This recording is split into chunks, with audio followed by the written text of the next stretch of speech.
안녕하세요. 네, 안녕하세요. 저희가 이건 네프콘에서는 많이 했었는데 네. 제가 대표님한테 궁금한 걸 물어보면 네. 대표님이 답변을 막 해주시는 아주 편하게. 네, 그런 콘텐츠입니다.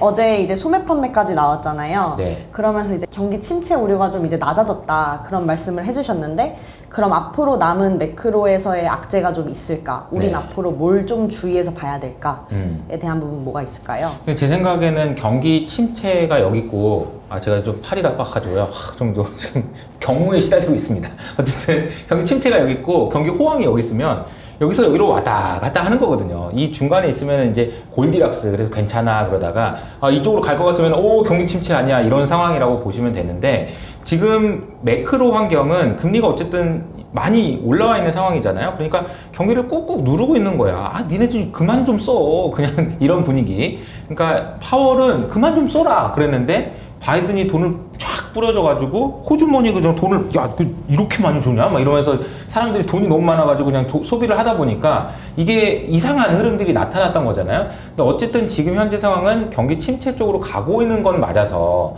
이번에 어제 나오는 소매 판매 때문에 경기 침체 우려가 완전히 끝났어요. 그건 이제 죄송하지만 이제 썸네일에는 그렇게 이제 해야 되죠. 그렇지만 그런 건 아니죠. 그래서 아직까지 경기 침체 우려가 완전히 해소됐다라고 볼 수는 없어요. 방향은 그쪽으로 가는 거니까. 그런데 어쨌든 미국의 경제 체력이 상당히 좋구나라는 건 확인했다라고 이해를 하시면 될 것 같고요. 그럼 저희가 앞으로 다시 지켜봐야 될 지표들이 있다면 뭐가 있을까요? 지표들은 계속 봐야죠. 오늘 이제 근양률을 방금 찍고 왔는데 경제 지표는 계속 발표되니까 경제 지표를 확인하면서 어떤 흐름들이 나오는지를 확인하시는 게 필요한데, 투자의 관점에서, 매크로의 관점에서 우리가 고민해 봐야 될 거는 이거 같아요. 잠깐만, 지난번 7월 12일 날 기록했던 고점이 혹시 올해 고점 아닐까?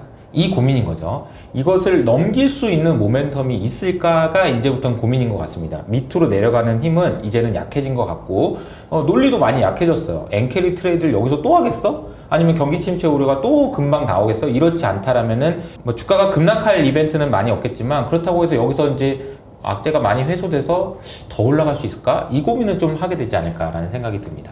그러면 이제는 매크로적인 하방 압력은 좀 많이 줄어든 상태다. 다만 경기 침체가 완전히 해소된 건 아니다. 그쵸. 그럼 우리가 이제 고민해야 될 건 하반기까지 전고점을 넘어설 수 있을까에 그렇죠. 대한 고민을 해봐야 된다. 만약에 이제 뭐 대선이고 뭐고 하반기 때 고점 뚫고 올라간다 그러면 지금 풀 베팅 해야 되지.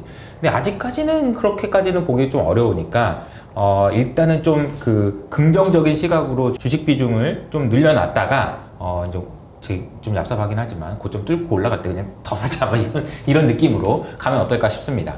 8월 말에는 잭슨홀 미팅이 있잖아요. 네. 여기서 저희가 좀 주목해봐야 될 것들이 있을까요?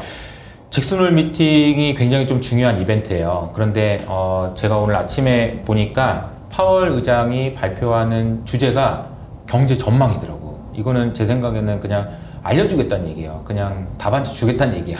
그러니까 지금 우리가 9월달 인하 여부에 대해서 고민을 많이 하고 있고, 그런데 8월달에는 없으니까 지금 어떻게 되는 거지 궁금하잖아요. 근데 아마도 파월 의장이 연설을 하게 되면 아마 경제에 대해서 물가는 이제 잡은 거 확실하고요. 경기 침체는 아니지만 경기 침체로 가고 있기 때문에 금리를 인하할 것 같아요 라는 이야기를 하지 않을까. 그러면 FOMC 회의와 관련된 불확실성도 좀 완화되지 않을까. 왜냐하면은 잭슨홀 미팅에서 파월이 그런 식으로까지 얘기를 했는데 또 트럼프가 뭐라고 한다고 바꿀 수는 없잖아. 트럼프의 입지가 좀 약해지는 거고. 이렇게 보면은 이제 매크로 이벤트 측면에서는 잭슨홀은 좀 긍정적으로 영향을 줄지 않을까 조심스럽게 예측해 봅니다. 그럼 이번 잭슨홀 미팅에서 파월의 발언은 약간 정치적으로 더 이상 뭐 휘둘리지 않겠다. 그럴 수 있죠. 그런 선언으로도 볼 수 있다. 그럼 트럼프 이어서 나한테 이제, 뭐라고 하지 마 이런 거죠. 그럼 이제 9월에는 금리 인하가 또 기다리고 있잖아요. 이번에는 몇 bp를 인하할 것으로 예상하시는지. 이게 진짜 내가 보면은 되게 나는 이 매크로를 오랫동안 봐온 입장에서 진짜 사람들이 정말 많이 똑똑해지셨구나 이런 생각을 많이 합니다. 25bp, 50bp가 아니고 50bp 인하할 확률을 매일 아침 체크하고 있어, 세상에. 정말 나는 놀라운 일인 것 같아요. 그런데 이거는 제 생각엔 이렇습니다. FOMC 회의에서 50bp를 인하하는 것은요 굉장히 특이한 일이에요.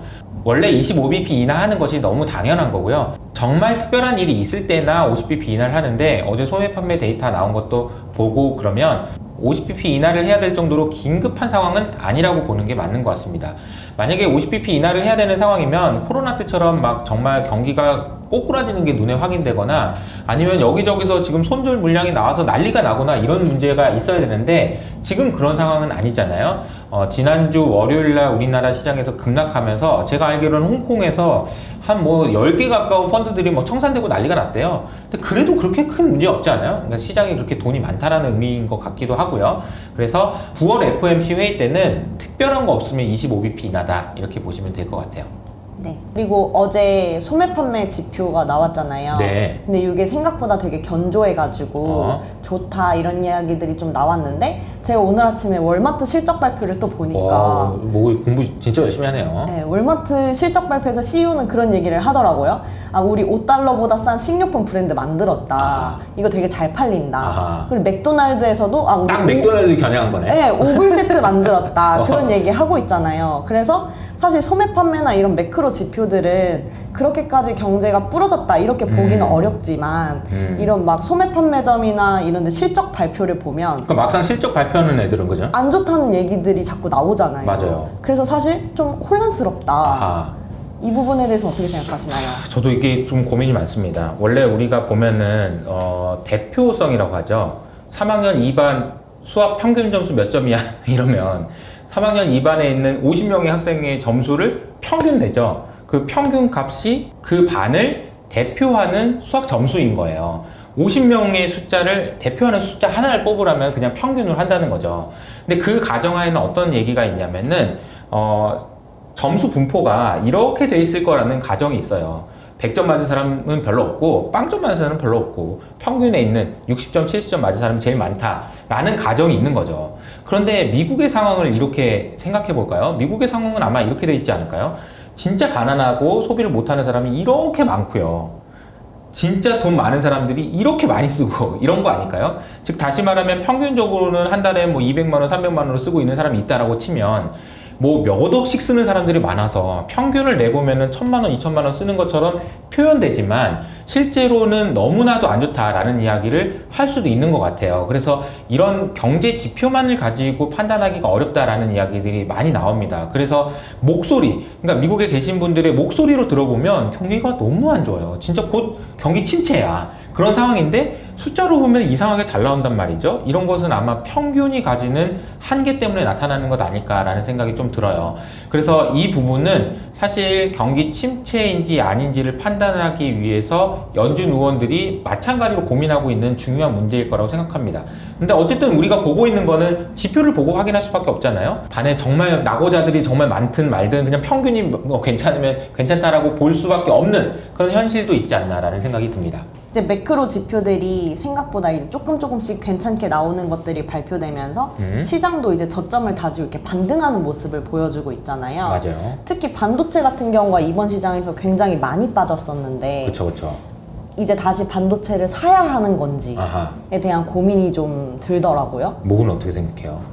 저는 일단 좀 샀습니다. 오늘? 네. 왜요? 아, 왜냐면 일단 지금 국내 시장 한정에서 일단 보면 시장이 실적이 되게 잘 나왔더라도 그동안 좀 주가가 견조했던 애들은 많이 팔아서 빠지는 모습을 보여주는데 또 반대로 많이 빠졌던 애들은 아래에서 올라오는 그런 모습을 보이더라고요. 그러니까 지금 분위기가 금리 인하가 거의 확실시 된 이후로 바뀐 것 같아. 그러니까 주가가 높은 애들은 좀 깐깐하게 굴어 시장에서, 그죠? 근데 바닥에 있는 애들은 좀 관대한 것 같아. 왜냐면은 금리도 인하하는데 얘네들 곧 죽다가도 살아나겠지 이런 느낌 아닐까 싶어요. 네. 그래서 그러면은 이제 바닥에서 많이 찍고 올라오는 반도체를 좀 담고 그동안 많이 올랐던 뭐 화장품이나 음식료나 조선이나 이런 것들의 비중을 좀 조절을 해줘야 되는 거 아닐까?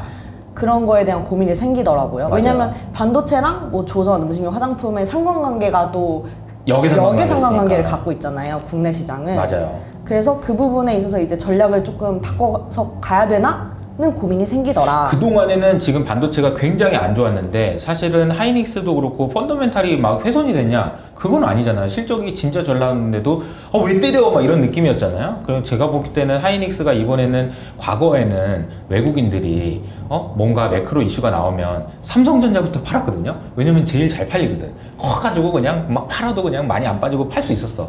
근데 이번에는 하이닉스를 많이 샀었는 그런 건지 몰라도 하이닉스가 문매를 맞은 것 같아요. 그래서 펀더멘탈 대비해서 과도하게 빠진 것은 맞는 것 같다라는 생각이 들고 또 우리가 포트폴리오를 운영하는 입장에서는 아마 펀드 매니저 입장에서는 반도체가 빠지는 구간에서 야 쩔로 도망가자라고 해가지고 조선이나 화장품이나 이런 쪽으로 많이 도망가 있을 수도 있어요. 그래서 일시적으로든 아니면은 중기적으로든 반도체 쪽으로 좀 수급이 몰릴 수도 있을 것 같다라는 생각은 드는데 이게 펀더멘탈리는 우리가 고민해봐야 되는 게 반도체가 워낙 선행성이 크니까 이제 뭐 9개월 정도 주가가 선행한다라고 보면 지난번에 나왔던 7월이 고점이다라고 해보면 7월에서 9개월을 더하면 내년 5월, 6월달, 내년 2분기가 실적의 고점이면 진짜 이게 고점일 수도 있는 상황이라서 좀 더 전문가들의 의견을 좀 들어봐야 되지 않을까. 과연 내년의 실적이 2분기가 고점일까? 3분기가 고점일까? 4분기가 고점일까? 만약에 3분기가 고점이면 한 번 더 가도 되는 거 아닌가? 이런 생각도 할 수 있어가지고 반도체에 대한 고민들은 전문가분들을 모셔와가지고 또 이야기를 해보는 걸로 하죠. 자, 오늘은 모우가 질문하고 이효석이 답한다 이 코너를 만들었는데요. 이름을 뭘로 할까 지금 아직 고민입니다. 모우가 묻고 효석이 답한다 그래서 모물 효답 이렇게 할까 아니면 그냥 모우효로 할까 등등 모큐효로 할까? 모우가 질문하고 효석이 답한다 이런 식으로 이제 여러 가지 고민들을 하고 있는데요. 오늘 이야기가 재밌으셨다면은 밑에 있는 댓글로 응원도 많이 해주시고 제목을 이걸로 하면 좋을 것 같다 라는 것도 의견을 남겨주시면 감사하겠습니다.